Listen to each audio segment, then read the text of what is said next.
Te ruego que en este tiempo del mensaje, Señor, nos ayudes a abrir nuestra mente, a abrir nuestro corazón a tus grandezas, Señor.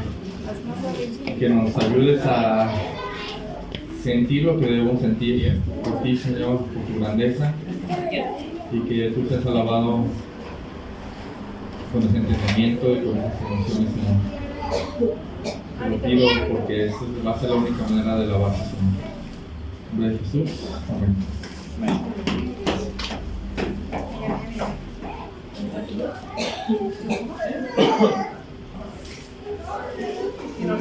En el transcurso de estos meses,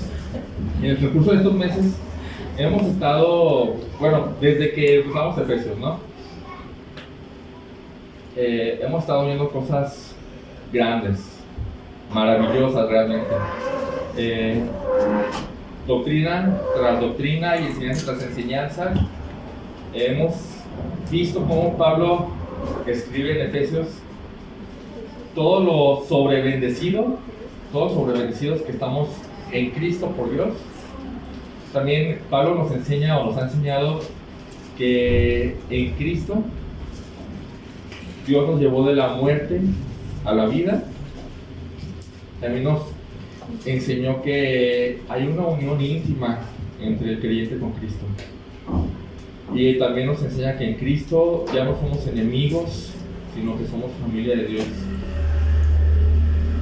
Y más cosas. Hemos visto muchísimas cosas en estos tres primeros capítulos.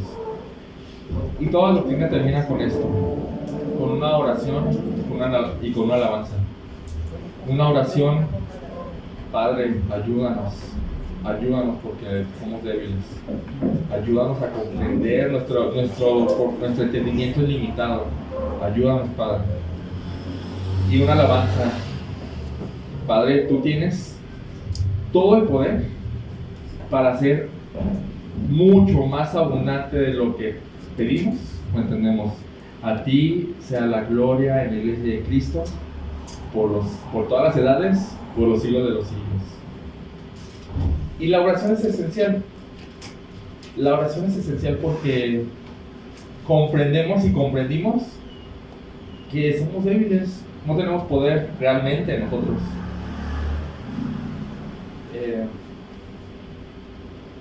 Pablo lo entiende así. Ve a los cristianos de Éfeso, ve a los cristianos que todos los cristianos conocen, se ve a sí mismo y dice: te necesitamos, Dios, te necesitamos. Que la fuerza venga de ti. Y vimos muy de cerca esa debilidad en los mensajes anteriores, acerca de realmente si Dios no hace nada en nosotros somos inaptos para hacer cosas. Somos incapaces para hacer lo que Él quiere. Desde creer, ¿no? El Padre tiene que hacer algo en nosotros para llevarnos a Cristo. No es por nuestra inteligencia. Hay gente mucho más inteligente que nosotros que no llega a la conclusión que nosotros llegamos acerca de que Cristo es Dios, ¿no? Y no podemos vivir nuestra vida cristiana apartados de Él.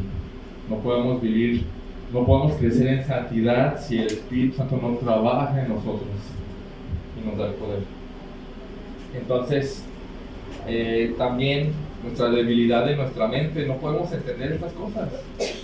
O sea, está Efesios 1, ¿no? Donde dice que nos bendijo con toda bendición espiritual en los lugares celestiales de Cristo. Ni siquiera nos alcanza la mente. O vimos, por ejemplo, que acerca de las inescrutables o insondables riquezas de Cristo, y decimos: no, nuestra mente se apaga, ¿sí o no? Es como que ya me doy por vencido y ya no puedo entender más o mucho más. También resulta entonces natural la oración: Señor, ayúdame a entender, ayúdame a comprender. Entonces, así de natural resulta la oración, en petición, en ir hacia allá donde viene el poder. Y así de natural como resulta la oración, también resulta natural la admiración y el asombro por ver el gran poder de Dios actuando en nosotros. Dice Efesios 3:20, acompáñenme por favor, Efesios 3:20.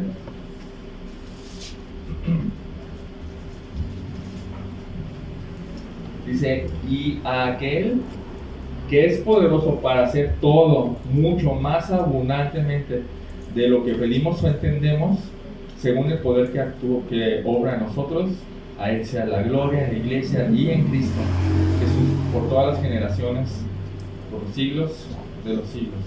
Amén. En primer lugar, quiero que veamos por qué Pablo está alabando a Dios. Porque si se fijan, dice, y a aquel, y como que se tiene para explicar algo de aquel, que es Dios, ¿no? Pero va a decir, a Él sea la gloria en la iglesia y en Cristo Jesús por todas las generaciones, por los siglos de los siglos. Entonces, ¿por qué está alabando en primer lugar? ¿Cuál es la alabanza aquí? ¿Cuál es el motivo de la alabanza de Pablo hacia Dios?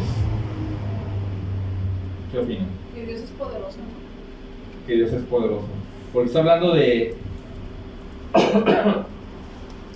que es poderoso para hacer mucho más abundantemente de lo que pedimos o entendemos. Son muchos, ¿cómo se dice?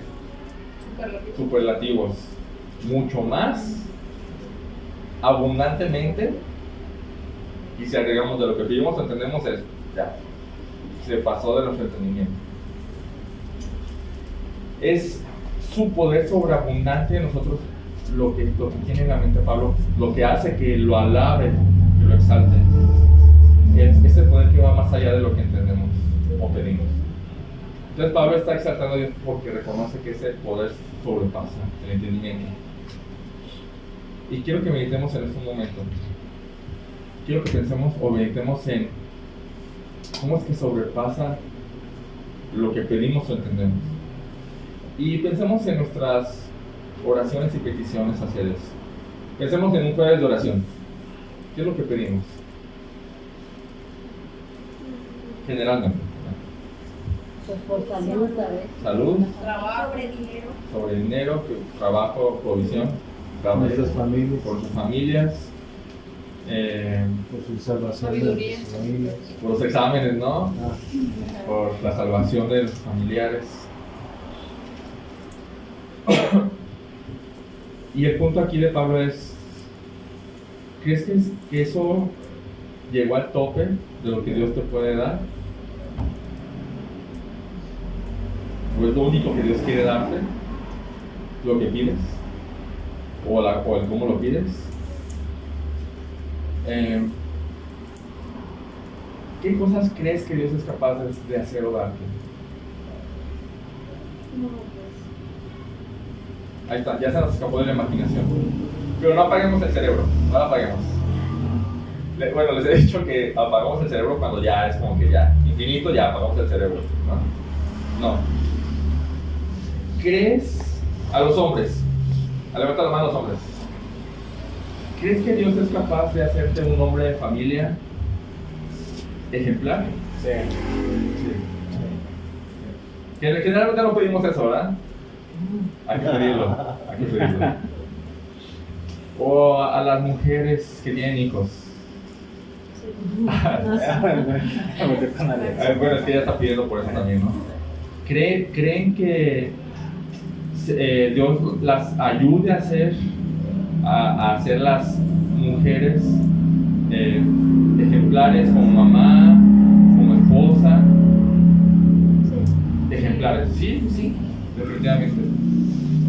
O a todos en general, ¿crees que Dios es poderoso para hacerte andar en santidad? Continua, donde ya no practicamos ningún pecado. Practicar es, ya sabemos lo que es practicar, ¿no? Practicar continuamente, sin poder dejarlo. El típico es que no puedo dejarlo. No. ¿Creen que Dios es poderoso como para hacer que no practiques ningún pecado? Sí.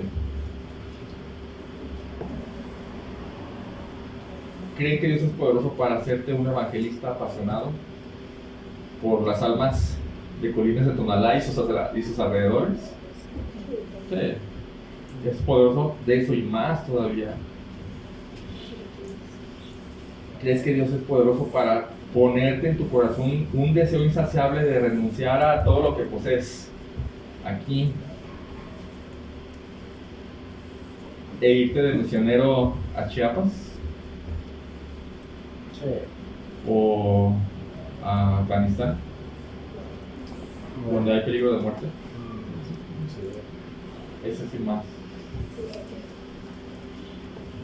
Ahora, ¿creen que eso es lo único que Dios puede hacer? No.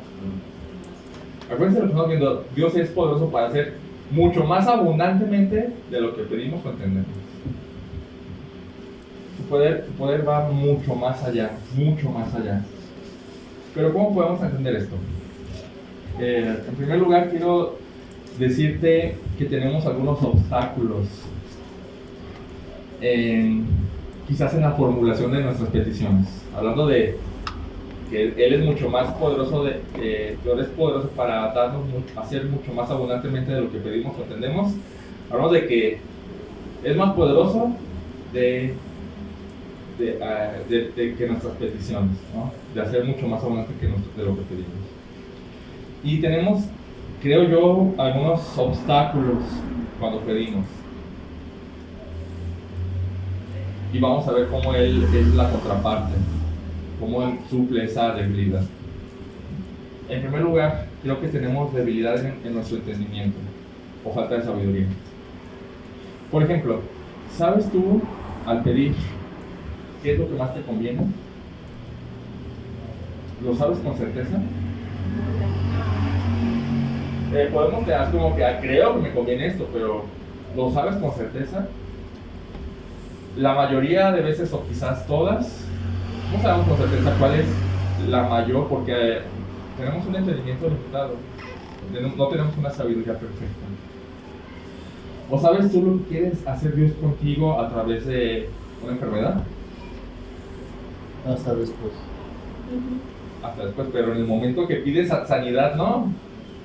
¿O sabes tú lo que quiere hacer Dios en la falta de trabajo? Entonces, ¿sabes tú si Dios tiene un propósito más alto que simplemente el dejarte sufrir alguna aflicción? ¿O sabes tú si el endurecimiento de un familiar para no reconocer a Jesús como el Señor tiene un propósito más alto en ti?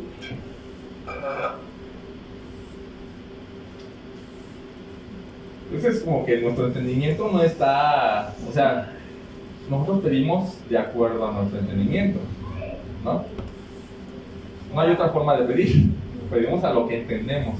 O a nuestras necesidades. Sí, a cómo entendemos nuestras necesidades. Pero, por otro lado, ¿sabes tú pedir bien? Por ejemplo, cuando te hace falta trabajo, tienes trabajo, ¿no? Pero ¿esa es la mejor manera de pedir algo? ¿O las cosas? ¿O es lo que Dios quiere? Quizás la mejor manera sería pedir, Señor, dame paz y tranquilidad en este momento que no tengo trabajo, ¿no? Porque Él provee. Y podríamos pedirle aún así, Señor, ayúdame a confiar en tu promesa que provees. En este momento en el que tú no quieres que yo tenga un trabajo, ¿no? O, por ejemplo, cuando alguien está enfermo de gravedad y sí pedimos salud, obviamente pedimos salud y no está mal pedir salud, pero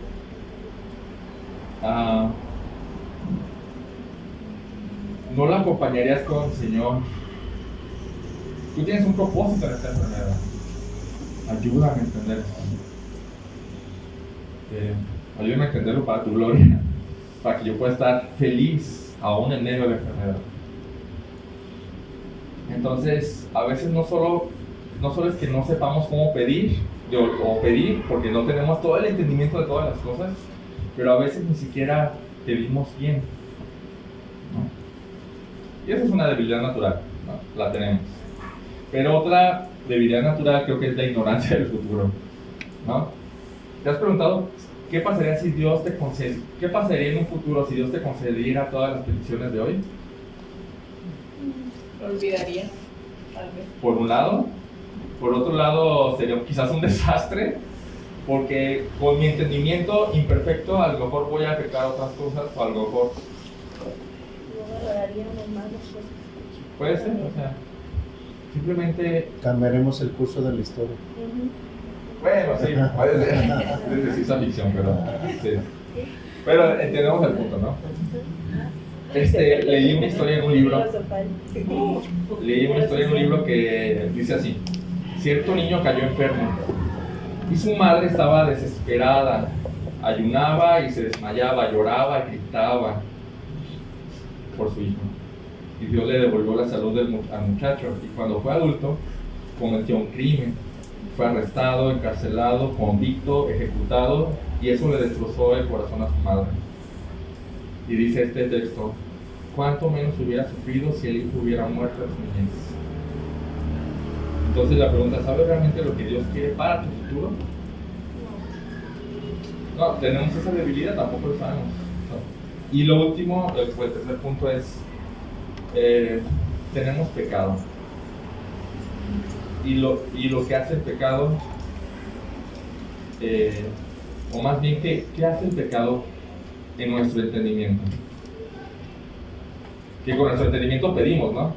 ¿Qué hace el pecado con ese entendimiento con el que pedimos? A veces pedimos muy egoístamente para ¿Sí? nuestro bien nada más. Exacto. O para no sufrir nosotros, que viene siendo lo mismo. O ¿cómo más? Solo por mi familia. El pecado distorsiona nuestra mente y pensamos que estamos haciendo bien cuando realmente estamos haciendo mal. Quiero que me acompañen por un momento a Santiago 4.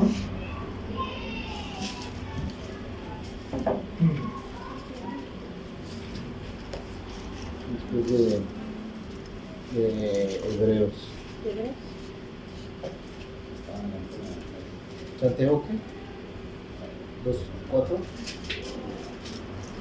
4, 2 y 3. ¿Alguien que me ayude a leerlo, por favor? Santiago 4, 2 al 3. Codiciáis y no tenéis, matáis y ardéis de envidia y no podéis alcanzar, combatís y lucháis, pero no tenéis lo que deseáis, porque no pedís y no recibís, porque pedís mal para gastar en vuestros deleites. Hasta ahí. Qué loco, ¿no? ¿Lo puedo leer en la...? A ver, sí, léelo. Ustedes codician y no tienen, por eso cometen homicidio. Son envidiosos y no pueden obtener, por eso combaten y hacen guerra. No tienen porque no piden. Necesitamos Piden y no reciben porque piden con malos propósitos para gastarlo en sus placeres. Ahí está, eso es el pecado en nosotros. ¿Sí? Entonces tenemos ese otro punto extra que nos ayuda o nos obstaculiza más bien para pedir bien, porque el pecado, ¿sí?, distorsiona la forma en que vemos las cosas o nuestras perspectivas. Muchas veces, haré una petición a Dios basada en mis propios intereses egoístas. Muchas veces. Y muchas veces no pediré eso o algo para exaltar a Dios. Generalmente no pensamos en eso, ¿verdad? Entonces, esa es mi condición. Soy débil en mi entendimiento de las cosas y ignoro completamente el futuro. Y tengo un pecado morando en mí para distorsionar mi mente y no pedir adecuadamente. Pero eso no va a detener a Dios, porque dice, Él va a hacer mucho más allá, mucho más abundantemente de lo que pedimos o entendemos. Va a ir más allá. Jeremías 32:40, por favor.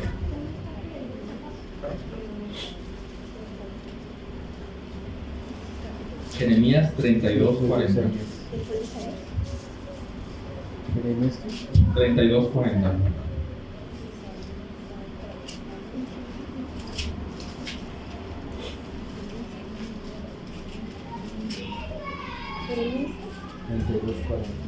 ¿Ya estamos ahí?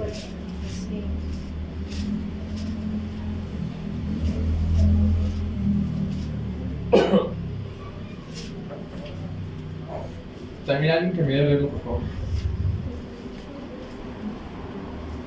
y haré con ellos pacto eterno, que no me volveré atrás de hacerles bien. Hasta ahí. Haré con ellos pacto eterno del que no me volveré atrás para hacerles bien. Sabemos cuál es ese pacto, ¿no? ¿Cuál es ese pacto? El pacto eterno. Es el nuevo pacto en el que estamos por la sangre de Cristo, o al haber creído en Cristo, ¿no? Es el pacto que Él ratificó con su sangre. Cuando creímos en Cristo, entramos en este pacto eterno. Y dice, o los que estén dentro de ese pacto, dice Dios, yo no me apartaré de ellos de hacerles bien. O sea, yo me he entendido al revés. no, más bien es todo el que esté en este pacto, yo no dejaré de hacerles el bien. No, o sea, ni un momento. Dice, no se apartará para dejarnos de hacer el bien. Que coincide con lo que conocemos de Romanos 8:28, ¿no? ¿Qué dice Romanos 8:28? ¿Ahí lo saben? Ese versículo es de memoria. Se los voy a dejar de tarea. ¿Lo leo? Sí. Y sabemos que para los que aman, perdón, lo estoy diciendo de memoria y leyendo. Sí. Y sabemos que para los que aman a Dios todas las cosas cooperan para bien. Esto es para los que son llamados conforme a su propósito. Es el mismo punto. Todas las cosas. Dice Dios, yo no me apartaré de ellos para hacerles el bien. O sea, siempre, todo el tiempo, para quien esté dentro de este pacto, que es en Cristo, yo no voy a dejar de hacerles el bien.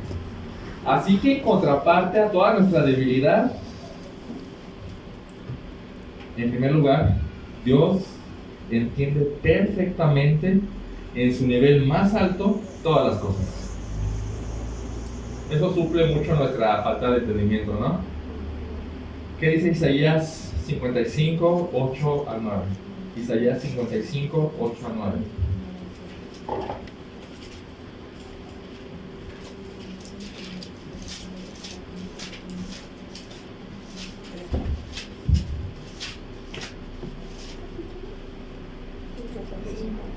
Isaías 55, 8 al 9.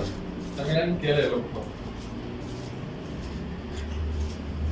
Mis pensamientos no se parecen en nada a sus pensamientos, dice el Señor, y mis caminos están muy por encima de lo que pudieran imaginarse.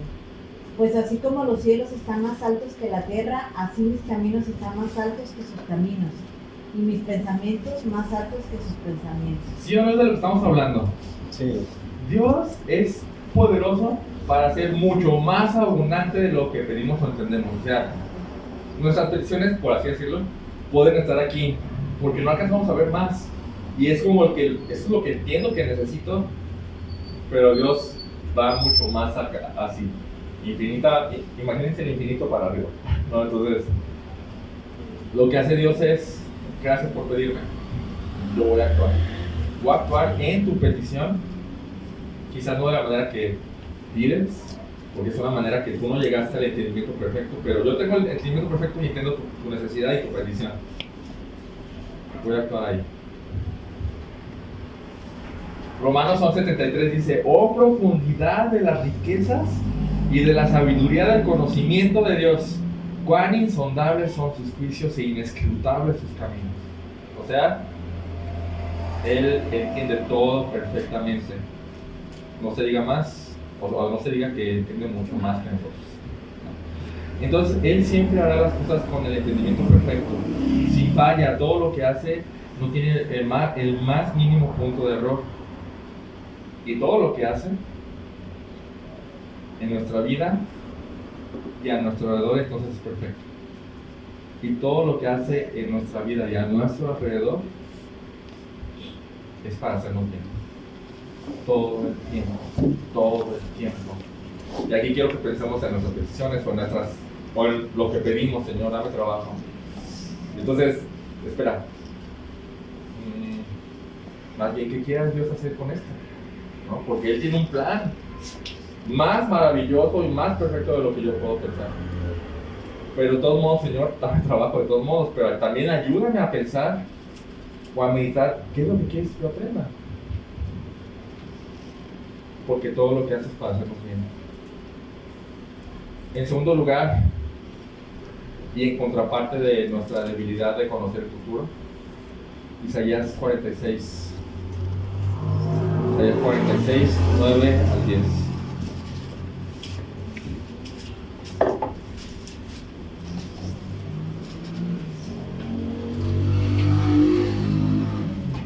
¿Quién gusta leerlo? Isaías 46. 9 al 10. Acordaos de las cosas pasadas desde los tiempos antiguos, porque yo soy Dios y no hay otro Dios, y nada hay semejante a mí. Lo que anuncio, que anuncio, lo por venir desde el principio y desde la antigüedad, lo que aún no era hecho, que digo, mi consejo permanecerá y haré todo lo que quiera. Dice, anuncio el porvenir, o sea, futuro, desde el principio. Él conoce todo. Sabe qué va a pasar mañana en nuestra vida. Sin problema. Sabe todos los detalles. Sabe qué va a pasar en 50 años en nuestra vida. Sabe todos los detalles. Lo sabe. Y conforme a ese conocimiento perfecto, Él va a actuar dentro de nuestras peticiones o por medio de nuestras peticiones. Y por último,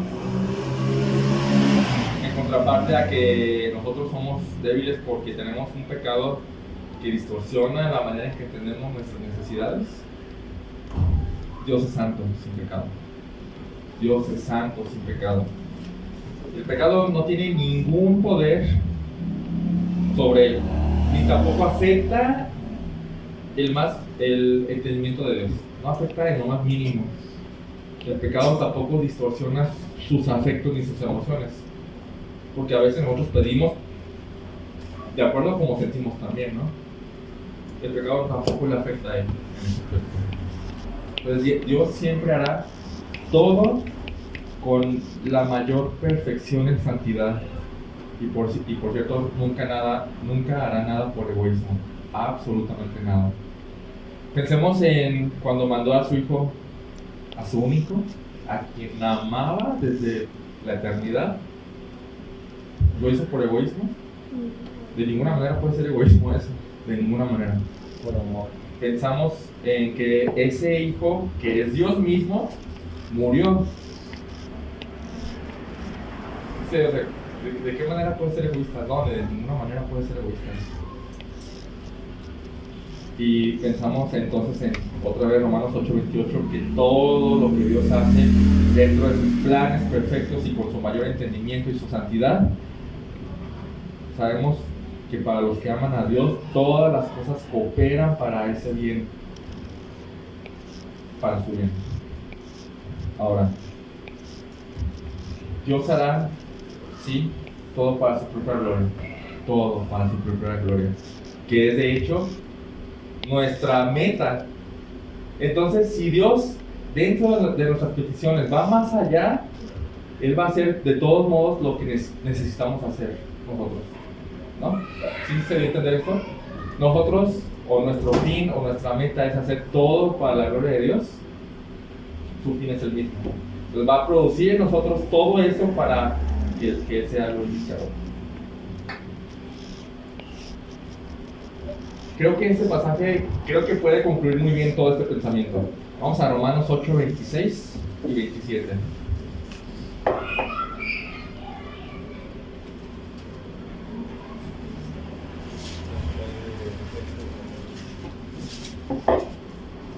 Romanos 8, 26 y 27. También, si alguien gusta leerlo, adelante. De la misma manera, también el Espíritu nos ayuda en nuestra debilidad. No sabemos orar como deberíamos, pero el Espíritu mismo intercede por nosotros con gemidos indecibles. Y aquel que escudriña los corazones sabe cuál es el sentir del Espíritu, porque Él intercede por los santos conforme a la voluntad de Dios.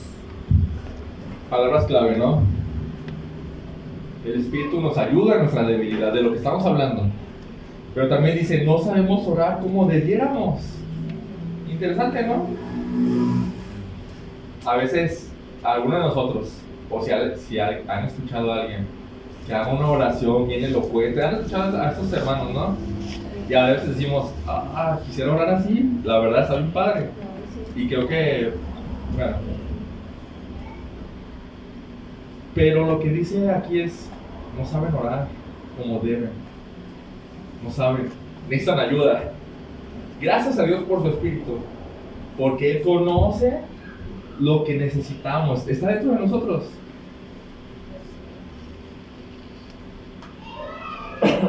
Entonces, Él conociendo lo que tenemos adentro y las necesidades perfectamente, Él intercede por nosotros. Mientras nosotros oramos, Él intercede y acomoda todo con su modo perfecto de hacer las cosas y manda la oración, por así decirlo, ¿no? Sí, eso me ha ayudado mucho. O sea, dices, wow, gracias a Dios por esa ayuda, porque es de lo que estamos hablando, tenemos debilidad en nuestro entendimiento, en nuestra forma de pedir las cosas, con el pecado y la distorsión que causa en la mente. Y el Espíritu Santo dice, no importa, tú pide, y yo acomodo todo. Dice, aquel que estudia con los corazones sabe cuál es el sentir del Espíritu, porque Él intercede por los santos. Entonces su intercesión es sumamente importante y se agradece, de verdad. Entonces, de verdad, gloria a Dios, porque Dios es poderoso para hacer mucho más abundantemente de lo que pedimos o entendemos. ¿Qué pasaría si eso solo, su nivel de hacer las cosas, se adecuara a nuestra forma baja de pedir las cosas o entender las cosas? ¿Qué pasaría? ¿Cómo sería?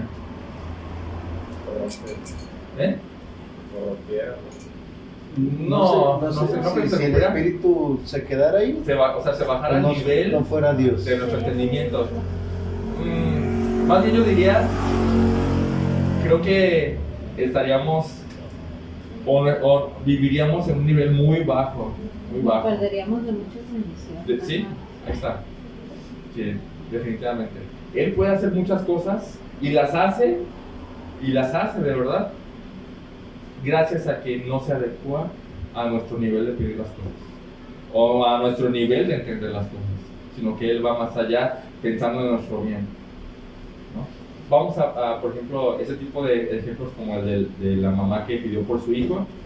También podemos pensar en un hombre que está pidiendo por trabajo y le sale un trabajo que al final de cuentas lo hace alejarse de Dios, ¿no? Dices, entonces Dios obra más allá de lo que este hombre puede entender y le da lo que él necesita. Bueno, entonces gloria a Dios, porque su poder no se va a limitar a nuestro entendimiento, no se va a limitar a eso. Él va a ir mucho más allá, sabiendo lo que realmente necesito, haciéndome el mayor bien posible. Bueno, entonces me surgió una pregunta. Si Dios conoce lo que queremos pedir y si Dios sabe lo que está en nuestra mente, ¿se acuerdan de Salmo 139? Se los leo. Oh Señor, tú me has escudriñado y conocido. Tú conoces mi sentarme y mi levantarme. Desde lejos comprendes mis pensamientos y tú escudriñas la senda de mi senda y mi descanso. Conoces muy bien todos mis caminos. Aún antes de que haya palabra en mi boca, oh Señor, tú ya las sabes todo. Entonces, si Dios más bien es el que realmente sabe lo que necesitamos, ¿por qué pedimos entonces? ¿Qué opinan? ¿Por qué pedimos entonces? Porque a Dios le gusta que le pidamos. ¿Por qué? Por su gloria, para su gloria. Porque también Para que dependencia. cuando eso ocurra, digamos, bendito seas. Para exaltación. También como dependencia en Él, ¿no? O sea, Sí. si no oráramos y solamente esperáramos, creo que viviríamos muy confiados, como un hijo que espera que su mamá le dé de comer, ¿no? Ok, Pero al nosotros pedirle necesito, Señor. ok. Lo vemos como un y padre. exaltación. Sí. O sea, cuando uno la está pidiendo, lo ve como un padre y aparte, pues, lo está poniendo en primer lugar. Exactamente. Humillación y exaltación. Humillación por un lado de nosotros, como nos ponemos en una posición, ¿no? Una posición que ruega, que dice el Señor, si tú no me das, no puedo hacerlo. Una posición donde no tengo nada que darte. O sea, ¿qué te doy? ¿No? O no puedo amar a esta persona. ¿Qué hago? No hay algo en mí que quiera amar a esta persona. O sea, pobreza, humildad, carencia. Entonces, por un lado, el que ruega está en una posición de carencia y creo que la oración o la petición nos ayuda a ponernos en ese lugar humilde. Tenemos que reconocer y admitir que sin Dios no somos nada, somos, como decíamos, polvo cósmico, débiles, incapaces. También cuando bueno, creo que esa humildad no solo es necesaria, sino que es característica de esos hijos de Dios. O sea, de los que estamos en el nuevo pacto o en el pacto eterno, o los que hemos creído en Cristo, ¿no? Porque Mateo 5:3 dice: bienaventurados los pobres en espíritu.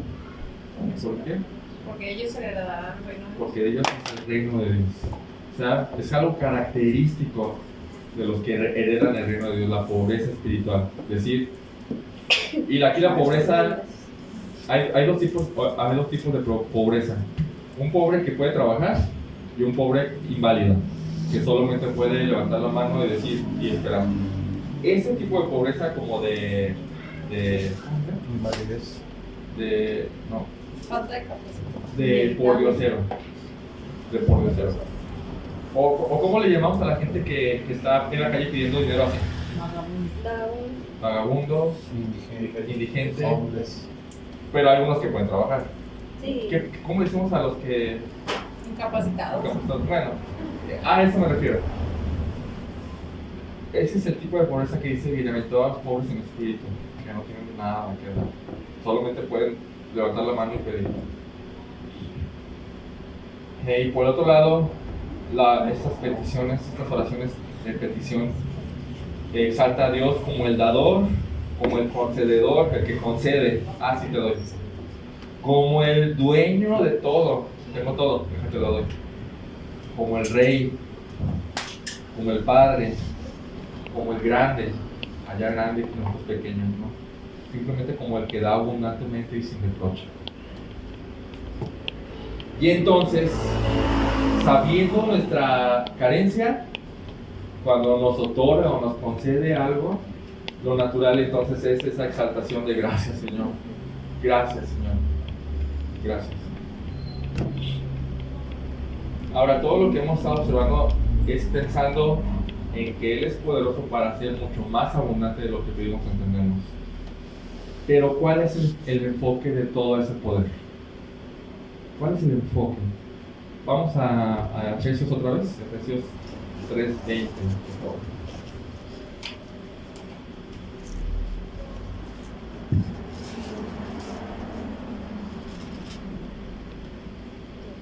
¿Quién lo quiere leer? Efesios 3:20. Y aquel que es poderoso para hacer todas las cosas mucho más abundantemente de lo que pedimos o entendemos, según el poder que actúa en nosotros. Su enfoque es nosotros. Digo, parecía obvio, pero es nosotros. Su enfoque es precisamente trabajar en nosotros. Acuérdense de la oración de Pablo. Padre, concédeles el ser fortalecidos con poder y concédeles el que comprendan las dimensiones del amor de Cristo que excede todo conocimiento. Concédeles a su Padre para que ellos, por cierto, capítulo 4, versículo 1, para que ellos puedan vivir de una manera digna de la vocación. ¿Se acuerdan que decimos de esa manera digna, no?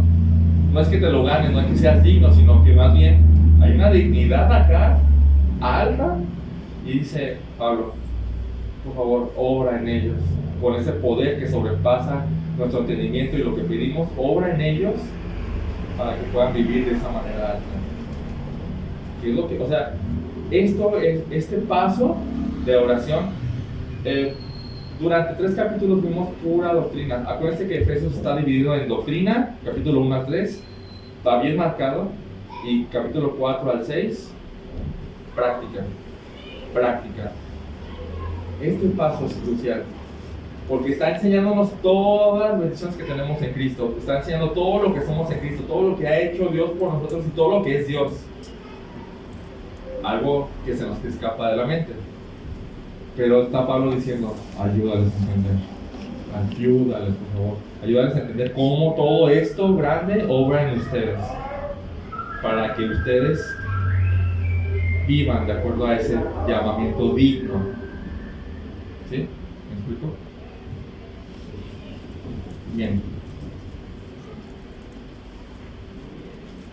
Por último,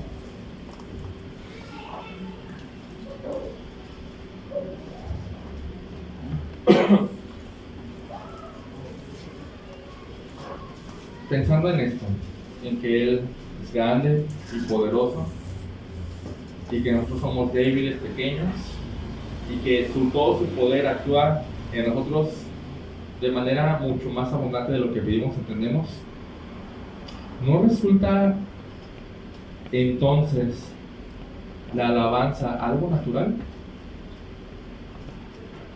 Sí. Y por eso Pablo dice, y aquel que es poderoso para hacer en todos ustedes mucho más abundante de lo que entendemos o pedimos, a Él sea la gloria en Cristo y en la iglesia, o en la iglesia y en Cristo Jesús, por todas las edades, por los siglos de los siglos. Lo que tiene en mente Pablo, lo que tiene en la mente Pablo es toda la grandeza de Dios, y sale como alabanza. La alabanza es porque, como dijimos al principio, es porque ese poder actúa en nosotros. Ahora, quiero preguntarte algo aquí. ¿Qué entiendes por alabar? ¿Qué entiendes por alabar? O por esa palabra. ¿Qué entiendes por esa palabra? Alabar. Reconocer. ¿Reconocer? Exaltar. Exaltar. ¿Qué más? Digo, usamos mucho esa palabra, sobre todo cuando cantamos, ¿no? Las alabanzas. Ahí están las alabanzas. Es esa palabra. ¿Qué quiere decir esa palabra? ¿Qué es alabar? A ver, cristianos. ¿Eh? Pues exhortar, ¿Exhortar? sí, Es o sea, alabar. como engrandecer. Exaltar. Entonces, ajá. ¿Qué es alabar? Verlo como nosotros pequeños, tú eres grande. Quiero darte una ilustración.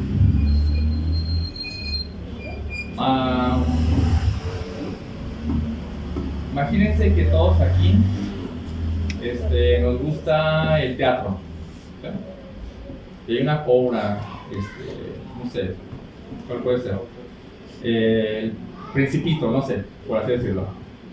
Hay una obra. Y entonces nosotros vamos a esa obra. Y si nos gusta el teatro, entonces nos emocionamos porque vamos a la obra de teatro y no nos decepciona. De hecho, va más, o sea, el director lo hizo tan bien que acto por acto nos emociona más, ¿no? Y terminamos cuando termina la obra, cierra el telón, o sea, no es porque nos tenemos que parar, sino que nos paramos a aplaudir. ¿Por qué nos paramos a aplaudir? Nos emociona. Hay algo aquí que dice, wow, eso estuvo muy bueno. Eso estuvo muy bueno. Nos genera admiración. Admiración. Y entonces aplaudimos. Eso es alabar. Eso es alabar. Alabar no es decir palabras de alabanza. ¿Ok? Cuando decimos gloria a Dios sin sentirlo, eso no es alabanza. Eso no es. La alabanza es el resultado del asombro. Imagínense que aquí todos nos gusta el fútbol, ¿sí? Y estamos en la mundial, ya es aquí en Guadalajara, ¿no? Y conseguimos boletos. Y la mundial, y la final está buenísima, ¿no? Y entonces están 2-3 y falta, y va perdiendo México, ¿no? Entonces, de repente, en el último minuto, meten un gol. Ya, se extendió el tiempo, ¿no? Y entonces está buenísimo, está bien emocionante. Y entonces llegan los penaltis, ¿no? Y están 5-6, 6-6, ¿no? Y solo falta un gol para que el que meta, bueno, algo así, ¿no? Sí, muerte súbita. Muerte súbita. El gol gana. El que meta el gol gana. Y tómala. Y todos están emocionadísimos, todos están en silencio, así. Entonces México mete el gol. Y ganó la mundial. ¿Cómo está el aficionado? Si fuéramos aficionados, ¿cómo estaríamos? Alabando. Eso es alabanza. La alabanza. Y luego nos despertamos. Sí. La alabanza no es un acto vacío, no son palabras vacías. La alabanza es el resultado natural del asombro y la emoción. Cuando Una venimos, explosión de es una alegría. explosión, sí. Cuando venimos a alabar sin emoción, cuando venimos a cantar sin emoción, eso no es alabanza. ¿Sí me explico? Ok, lo que está pasando aquí, y digamos, esta realmente es la enseñanza de todo lo que hemos visto hoy. Si no nos emocionamos, o si no hay esa explosión, esa emoción de wow, Señor, de verdad, wow, entonces esta alabanza no podría ser. ¿Sí? Pablo está alabando. Pablo no solo tiene las cosas aquí, Pablo está explotando de emoción y de asombro y dice, wow, Señor, pues, más poderoso de hacer, eres poderoso para hacer más abundantemente de lo que pedimos, entendemos, Señor, wow, wow. Gloria a Cristo, gloria a Dios, gloria a Él, por todas las edades, por todas las generaciones, wow, eso es alabanza. Entonces, después de todo lo que hemos visto, ¿están emocionados? Sinceramente, Pues de entender. me sí. siento mal porque no lo estoy como debería. Esto es para salir gritando y exaltar de emoción y no lo siento así. Es una realidad. Por eso Pablo está orando, Señor, concédeles el entender, comprender más y más, porque todo lo que hemos venido hablando es que eres débil para eso. Necesitas a Dios, que Dios ponga eso en ti y que sea intenso tu alabanza, sea intensa, para que la alabes de verdad. Porque Isaías 1 dice, este pueblo de labios me honra, pero su corazón no está conmigo. Hay una forma de expresar alabanza que no es real, es vacía. La alabanza real es el producto, es un producto, la alabanza es un producto. No es algo, no se forza, es un producto natural de un corazón asombrado por Dios. Necesitamos a Dios para eso, para que Dios nos ponga esa emoción por Él. Lo necesitamos. Vamos a ver. Bendito Padre, reconocemos nuestra debilidad de verdad, Señor. Entendemos que no te damos alabanza como debiéramos porque no sentimos lo que deberíamos sentir, Señor. Pero eso, yo sé que en eso tu obra, Señor. Simplemente ayúdanos, Señor, a comprender más tu grandeza y tu majestad. Y como algunos hermanos han orado, ayúdanos a tener esa visión gloriosa de Jesucristo, Señor, majestuosa. Y ayúdanos a entender todas estas verdades gigantes y maravillosas y que las podamos sentir, Señor, para que una alabanza natural salga de nosotros, Señor, que es la alabanza que te agrada a ti, Señor. Ayúdanos en nuestra debilidad, Señor. Los que lo pidan en el nombre de Jesús. Amén.